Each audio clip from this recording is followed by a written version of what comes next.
Selamat datang di Bego Teknologi. Seperti biasanya ya di hari Selasa kita di Berita dan Gosip Teknologi channel nyantai bersama gua Aldi, sebelah gua ada Gary dan di kamera ada si Aldira. Tapi nih gua masih kasih tahu dulu Ger. Oh boy.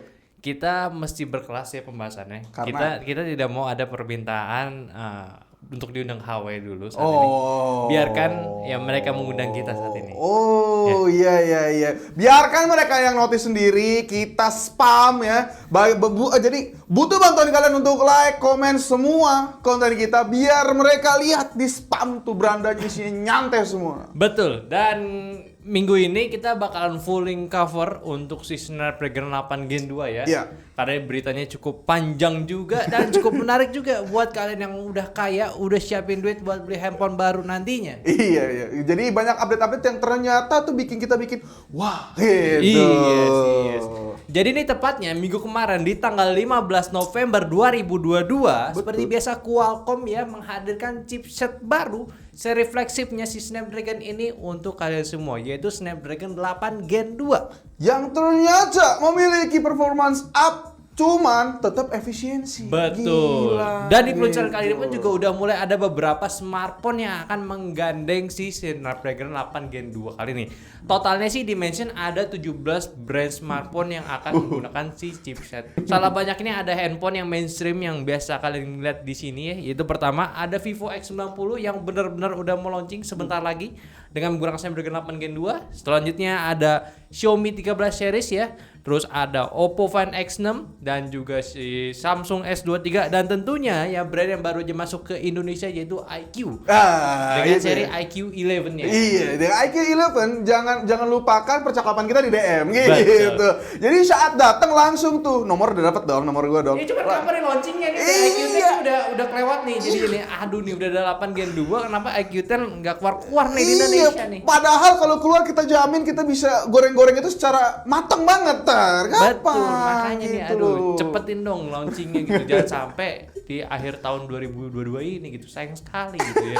Vibes-nya itu udah mulai ketinggalan gitu. Iya, tapi mention di HP yang banyak tadi ternyata ada kejutan sedikit di Samsung. Apa tuh? Ternyata Samsung memiliki kayak keistimewaan terhadap si chipset ini. Kayak gimana? Ya misalnya terbukti dari hasil benchmark ya, ini pakai Geekbench ya. Jadi ternyata dibandingin sama Vivo nih, dia tuh single core-nya tuh beda sampai 100 poin. Lumayan banget tuh. Iya, jadi gue nggak tahu sih deal-dealan di belakangnya kan. Dan kata Aldi sih tadi cerita ke gue emang si Samsung ini tuh banyak deal-dealan di belakang gitu. Gue nggak tahu juga sih. Atau mungkin nih karena lo mention dia dibandingkan dengan Vivo, lo tahu dong Vivo OS-nya apa? Tahu dong, ya nggak tahu gua, tapi kalau misalnya di sini kan ya siapa tahu gara ada BW-nya kan bloatware-nya gitu kan. Iya. Jadi menurun gitu. Tapi tidak tahu, tapi yang Iya. pasti ini tetap 100 poin itu bukan 100 poin di angka bawah ya, angka yang tinggi itu. Iya, ini single core-nya gitu. Dimana kalau single core berarti udah ngomongin perform. Ada paket. Dan ngomongin si Snapdragon 8 Gen 2 kali ini, fitur-fitur yang diharikan tuh menurut gue cukup lumayan cukup menarik gitu ya. Pertama nih gue bakal mention dulu dari ray tracingnya, dari GPU-nya kali ini sekarang udah bisa hardware enable ray tracing. Jadi ini sebenarnya udah dikenalkan juga dari Exynos. Cuman ya memang kita tahu ya semuanya ya. Exynos gagal. Sampai 2024. Baru keluar lagi dia Itu mukanya. gagal ya. Dan maksudnya gagal untuk memperkenalkannya ya. Iya. Dan kali ini si Snapdragon 8 Gen 2 hadir dengan ray tracing bersamaan juga dengan MediaTek yang kemarin. Dimensity 9200 sudah menggunakan juga. Ray tracing. Tapi menurut lu tuh gimana nih? Ray tracing itu kan identik sama PC gitu. Kalau Apa ya? wah, tadi kita ada gangguan sedikit ya kawan ya. Ada gangguan sedikit gitu. Tadi kita sampai pokoknya gue nanya ini di. Menurut lu gimana di ray tracing itu kan biasanya di PC nih ya. Kan dia udah pakai monitor gede. Menurut lu kalau di HP gimana nih? Menurut gua itu fitur yang useless. Langsung di BEM gitu. Iyalah, gila lo.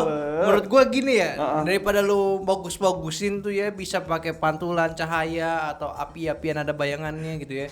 mending RT-nya ini atau kayak GPU-nya ini dimanfaatin buat AI-nya aja. Oh. Super sampling gitu. Oh iya, super sampling biar kita bisa dapat game yang resolusi besar cuman enteng. Bener, apalagi kan sekarang handphone tuh udah 120 Hz. Oh iya. Ya. Kalau bisa nih si chipset ini nge-bypass si brand gamingnya ini. Wah. Jadi bisa 120 Hz super samplingin, kalau bisa udah full semua 120 Hz. Iya. Itu menurut gua lebih bagus karena ya sebagus-bagusnya itu gambar, ya tetap lu bakal lihat di handphone. Iya, lu bakal lihat di handphone gitu yang notabene paling 6,7 lah gitu. Iya, segini-gini 6,7 rata-rata kan. Jadi Iya. kayak kurang enak gitu ya. Ini menurut gua gitu. Kalau menurut kalian gimana? Lu lebih suka gambar? Menurut gua sih gaming, apalagi mau belajar pakai ray tracing gimana lihatnya? Untuk apa? Kecuali api-api di look kali. Ya, tetap aja lah di look gitu. Mending tuh bener-bener super sampling. Genshin tuh butuh super sampling, cuy. Oh iya. Daripada lu mikirin gambarnya biar bagus, mending biar semut dulu. Oh iya bener. Ini tuh sebenarnya super sampling nih kalau yang nggak tahu ya dia tuh jadi bisa upscaling upscaling gambar Full HD jadi 4K gitu lah ya. Bener ya. Kalau misalkan handphone mungkin dari 720p ke 1080 atau nggak kedua-kanya. Iya, jadi dia bisa lebih cepat dapat FPS-nya lebih tinggi. Bener, gitu. jadi lebih enak gitu loh. Dapat FPS lebih ketimbang gambar lebih bagus gitu. Ya gua nggak tahu menurut kalian gimana? Mendingan ray tracing buat yang kayak sekarang ini atau ya dibikin super sampling. Coba aja komen ya. Oh iya. Iya bener dong kan. Dan kita bahas lanjut lagi untuk fitur-fiturnya di bagian GPU-nya itu sih yang paling oke. Dan tentunya dari GPU-nya sendiri ada peningkatan performance ya yang kita bakal bahas nanti.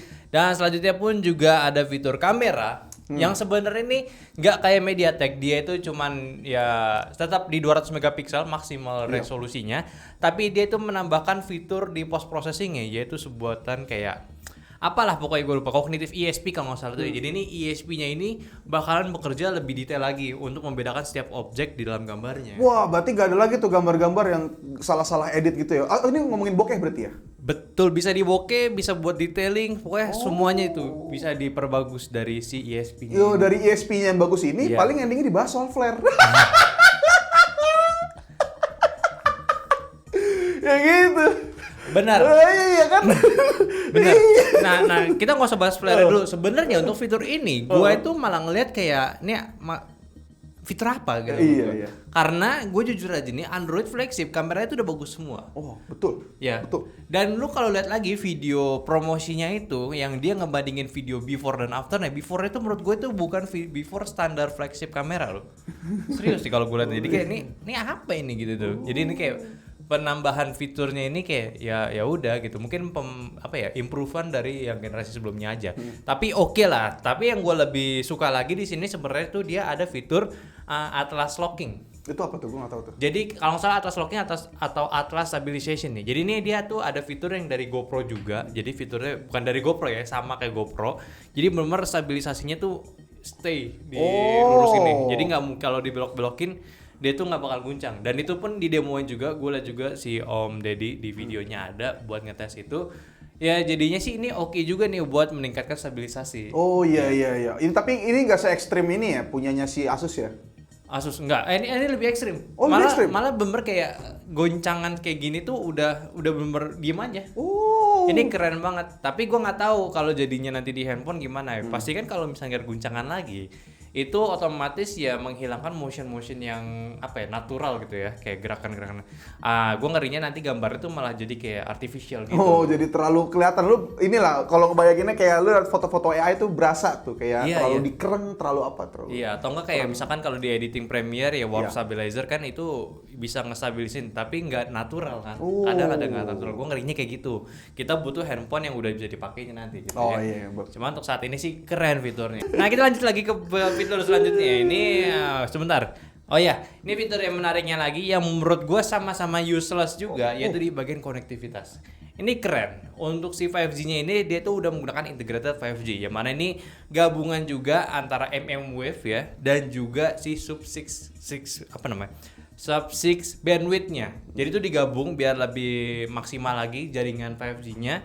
Tapi yang kita tahu udah jelas 5G di Indonesia itu udah busuk banget gitu ya. MMF nggak ada juga. Jadi ya udah gitu. Ditambah lagi ada konektivitas Wi-Fi-nya udah Wi-Fi 7 sama kayak MediaTek. Itu menurut gua fitur yang tidak perlu ada di handphone gitu. belum perlu sama sekali. Lo mau bilang future proof, ini buat gue sendiri. Future proof itu menurut gue udah tidak berlaku untuk saat ini. Betul. Karena di tiap tahun ya handphone tuh bakal ada yang baru terus gitu. Jadi ya lo mau future proof ya, apalagi buat di kelasan flagship.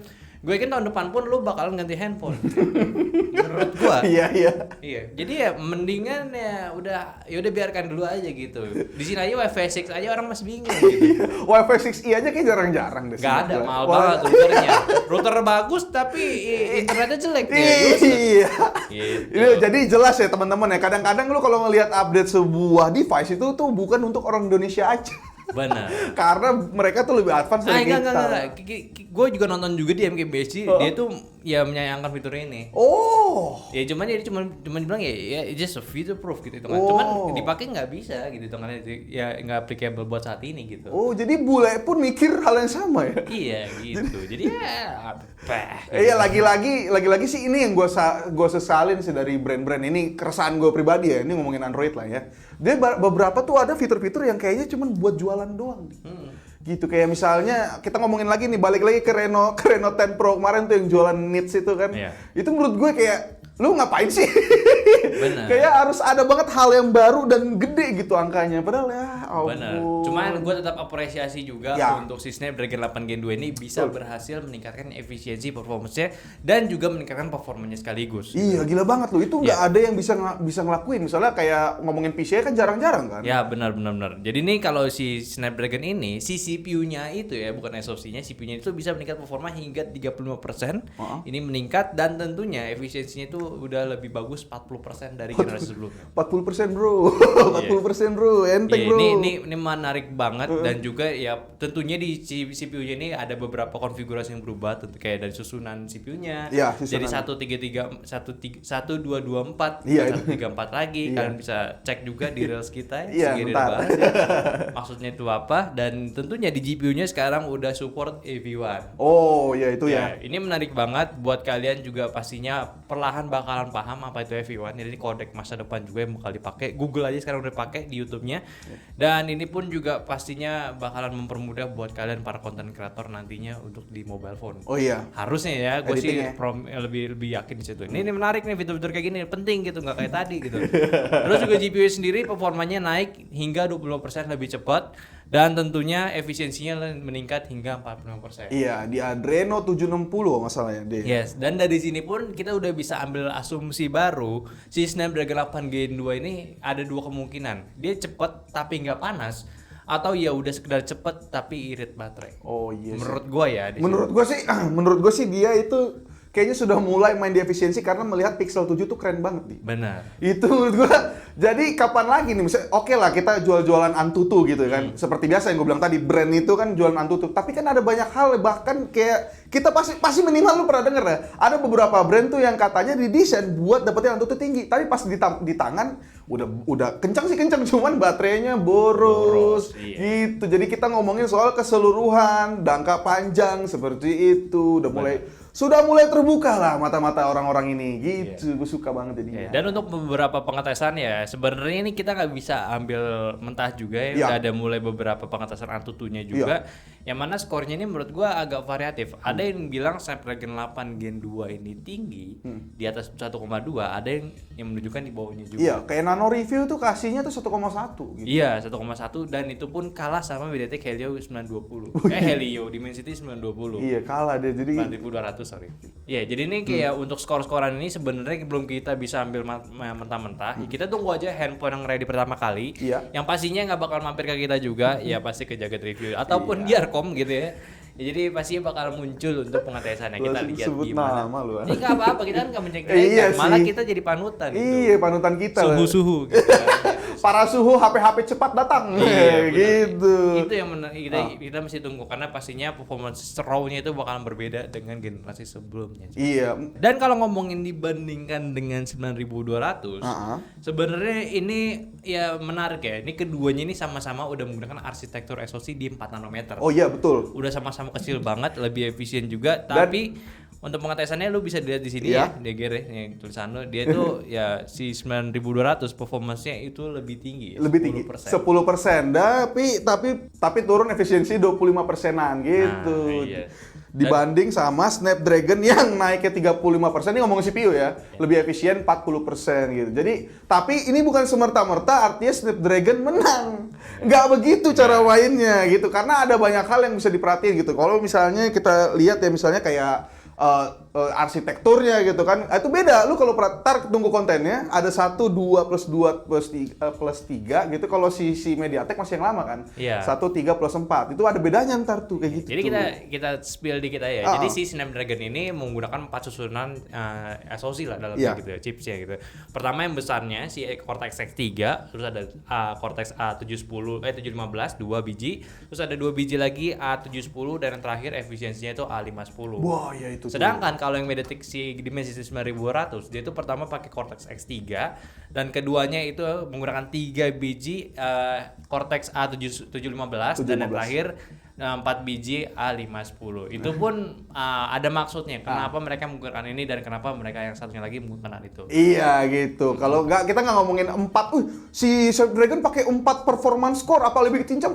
Tidak dong, ada penjelasannya lagi. Karena ada kita spill dikit lagi nih, ternyata 2 sama 2 ini satu buat support 4, satu buat 32. Nah, gitu. pasti kan bingung tuh maksudnya apa. Iya, ntar aja lah, pokoknya ntar lah, itu terlalu inilah. Terlalu teknis. Iya, terlalu teknis lah. Cuman gitu, yang pasti sih kita bakal menunggu banget gimana hasil dari ya si buahnya si Snapdragon 8 Gen 2. Apakah menjadi handphone yang bagus atau tidak, kita lihat lagi nanti brandnya. Gitu. Iya, tapi sih gue banding-bandingin sih beberapa komunitas ngomong MediaTek menang sih. Dulu menurut lu gimana, Dik? Gue sih masih pede si MediaTek untuk saat ini untuk gitu saat ya. ini. Masa karena kayak Snapdragon belum jelas juga kan gimana-gimananya. Kalau MediaTek oke sih menurut gue. Cuman kita nggak tahu gimana nantinya ya. Kita kan mau ambil kesimpulan. Iya, kita nggak mau ambil kesimpulan. Ntar kita, wah abang lu kayaknya kemarin ngomong ini bang, enggak. Iya. Kalau kalian mendukung mana? Tim apa? Snapdragon apa MediaTek? Iya. Coba komen. Yang pasti di awal tahun 2023 ini udah pasti Android tuh bakalan keluarin banyak line up-nya ya. Dari segala brand juga yang mungkin harusnya mengalahkan si iPhone yang udah rilis kemarin. Iya. Ya udahlah, intinya kayak gini ya, kita kita tunggu aja handphone kayak gimana. Dan ya udahlah, untuk berita kali ini udah 10 menit lebih ngebahas si Snapdragon juga. Ini salah satu ya produk yang menarik juga, oke? Jadi ya udahlah, seperti itu untuk di Bego Teknologi kita kali ini ya. Ada gua Ali, sebelah gua kiri, dan kameramen ada si Adira. Jadi sampai jumpa di Bego Teknologi minggu depan.